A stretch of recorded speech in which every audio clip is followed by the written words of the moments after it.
ओम शांति। 17 जुलाई 2026 की प्रातः मुरली।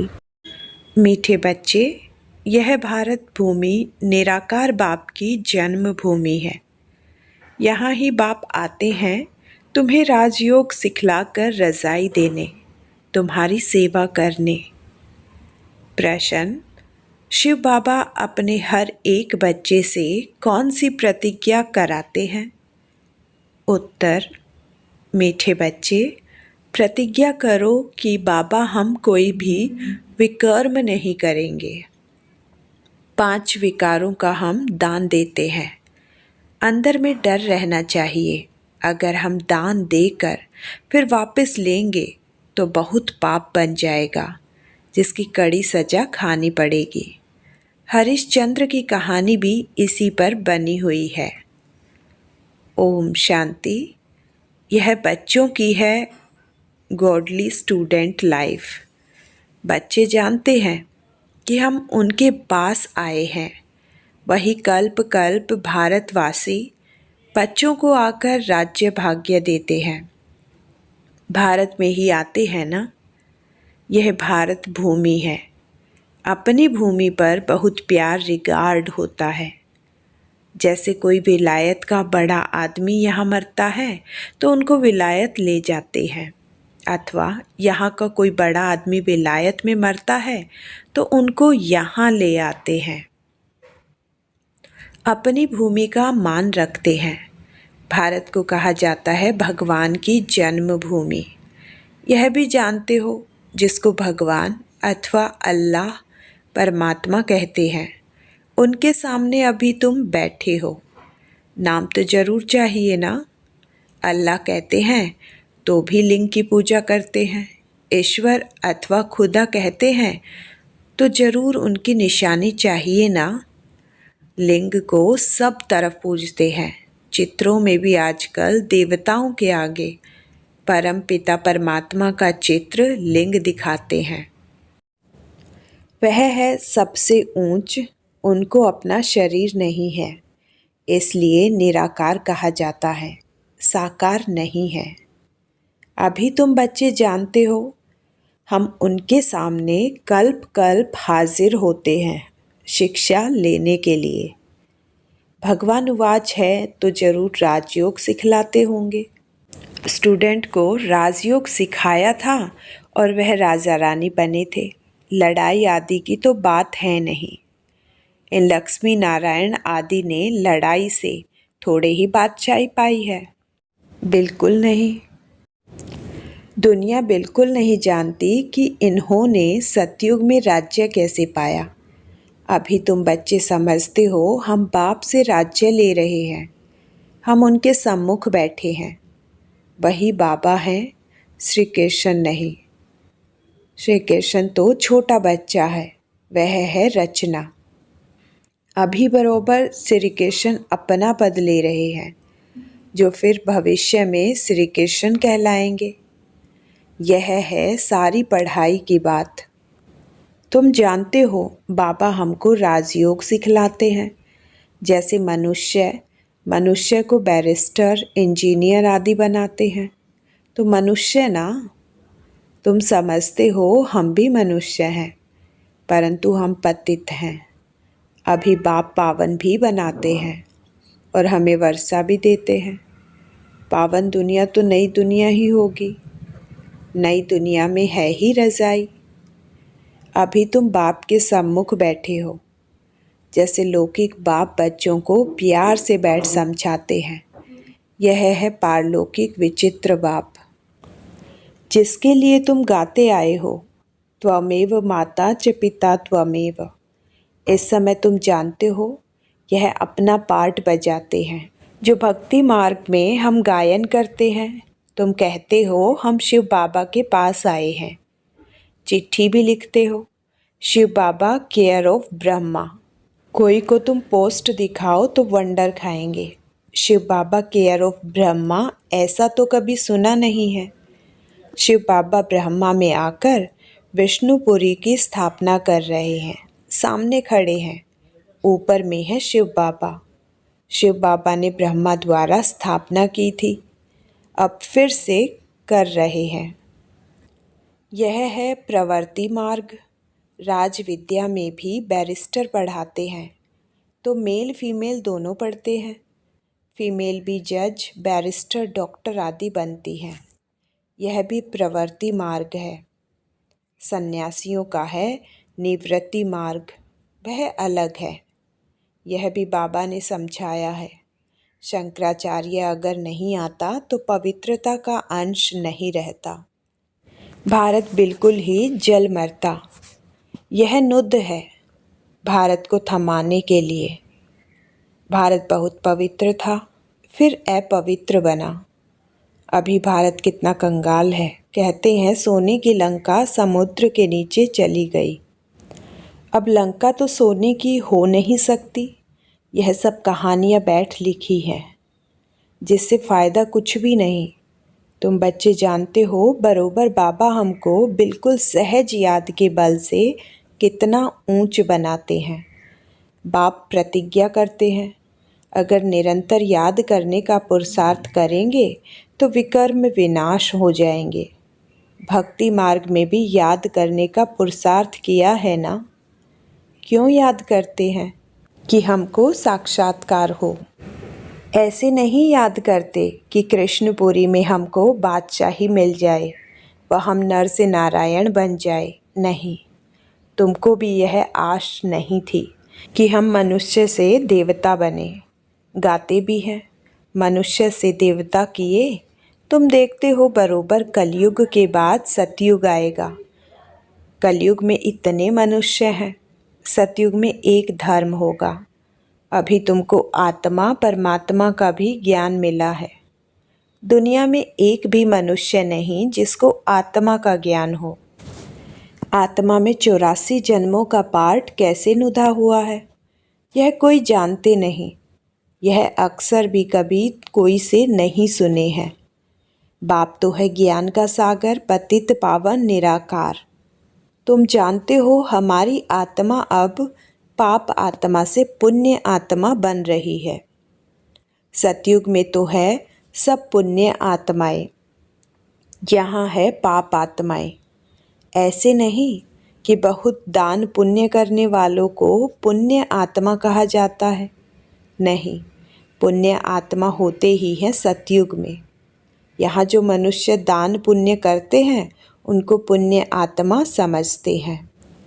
वहाँ तुमको दान पुण्य आदि करने की दरकार नहीं रहती। वहाँ गरीब कोई होता ही नहीं।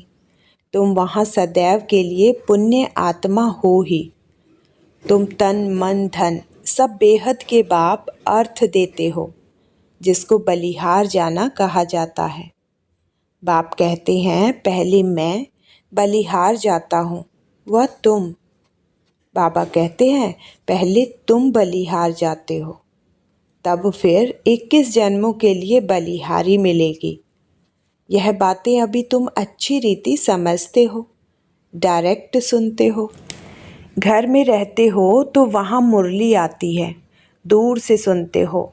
अभी तो बाप के सम्मुख बैठे हो। बाप कहते हैं बच्चों, मैं तुम्हारा बाप भी हूँ। यहाँ अंधश्रद्धा की कोई बात नहीं। बाप भी है, टीचर भी है। बाप का बनने से वह शिक्षा देते हैं। तुम्हारी बुद्धि में अब सारा ज्ञान है। 84 का चक्र भी तुमको समझाया जाता है। जो 84 जन्म लेने वाले नहीं होंगे वह समझेंगे नहीं। तुम समझते हो बरोबर हम 84 का चक्र लगाकर अब वापस जाते हैं। बाप कहते हैं तुम आत्मा अशरीरी आई थी, फिर अशरीरी होकर वापस जाना है। तुम पवित्र आत्माएं होकर जाती हो पवित्र बनने के लिए। तुम पुरुषार्थ कर रहे हो।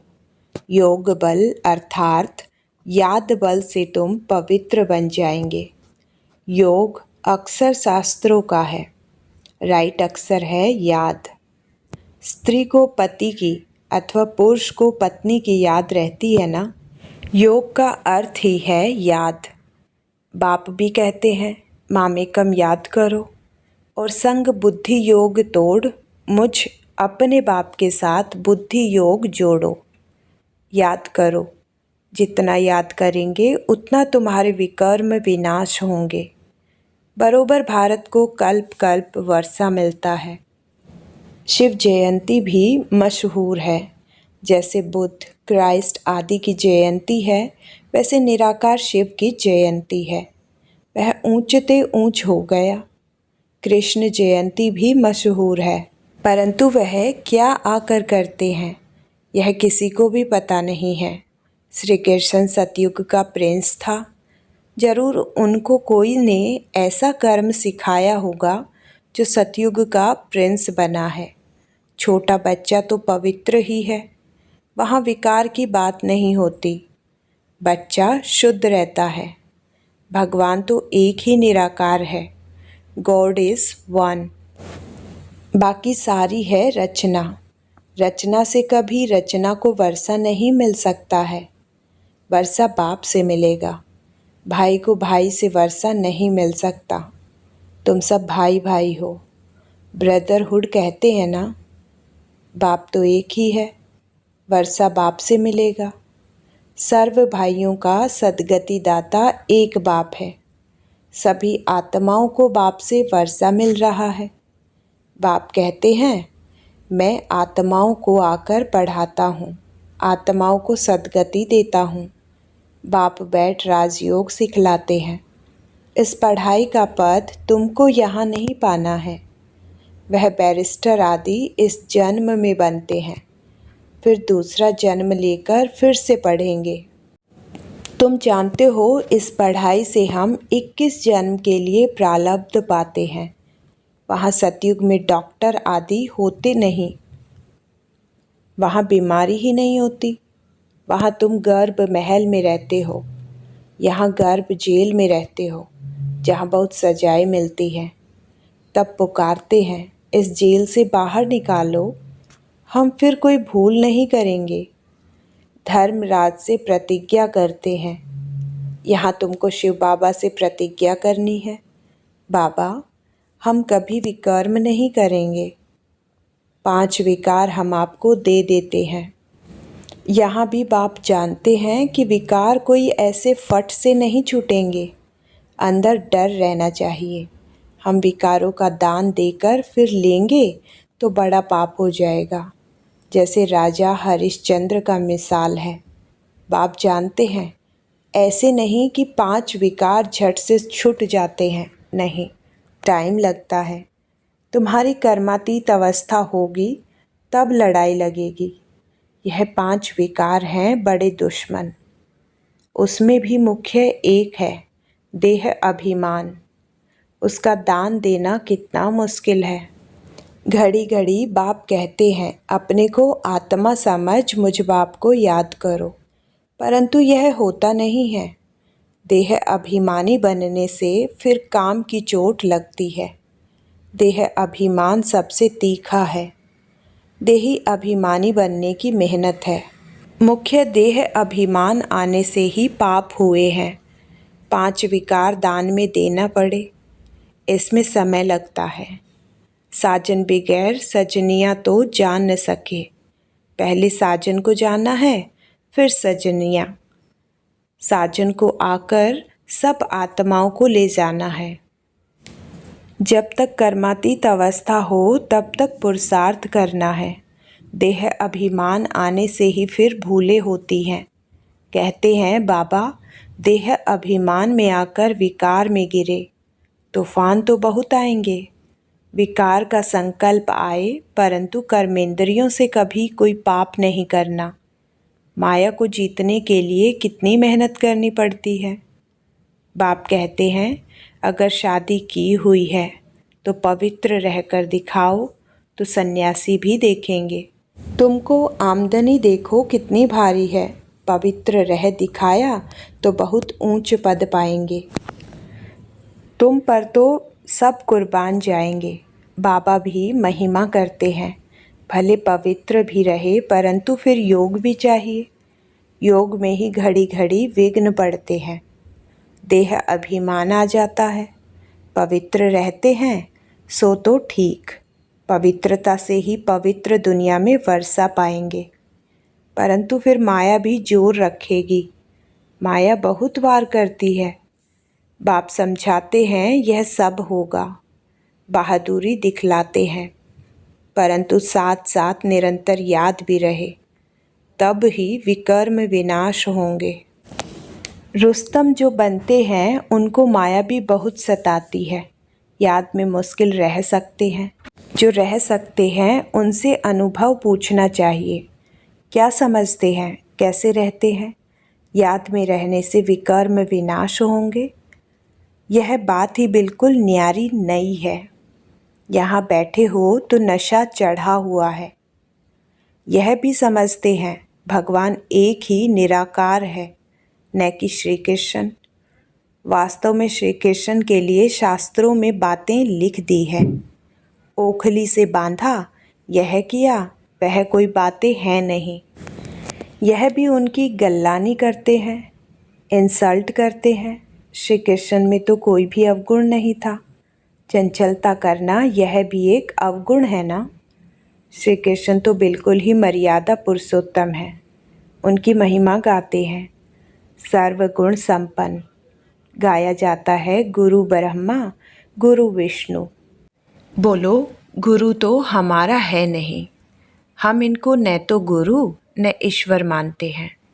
पतित पावन तो एक ही निराकार है ना। साकार गुरु कोई पतित पावन हो न सके। इस समय तुम परमपिता परमात्मा की सारी जीवन कहानी को जानते हो। 5000 वर्ष में शिव बाबा का क्या पार्ट बजता है, यह तुम जानते हो। बाप द्वारा नॉलेजफुल तो बाप है ना। सुख शांति आनंद का सागर, यह महिमा उनकी है। बाप के पास खजाना है तो ज़रूर बच्चों को भी देते होंगे ना। अच्छा, मीठे मीठे सिकिलदे बच्चों प्रति माता पिता बाप दादा का याद प्यार और गुड मॉर्निंग। रूहानी बाप की रूहानी बच्चों को नमस्ते।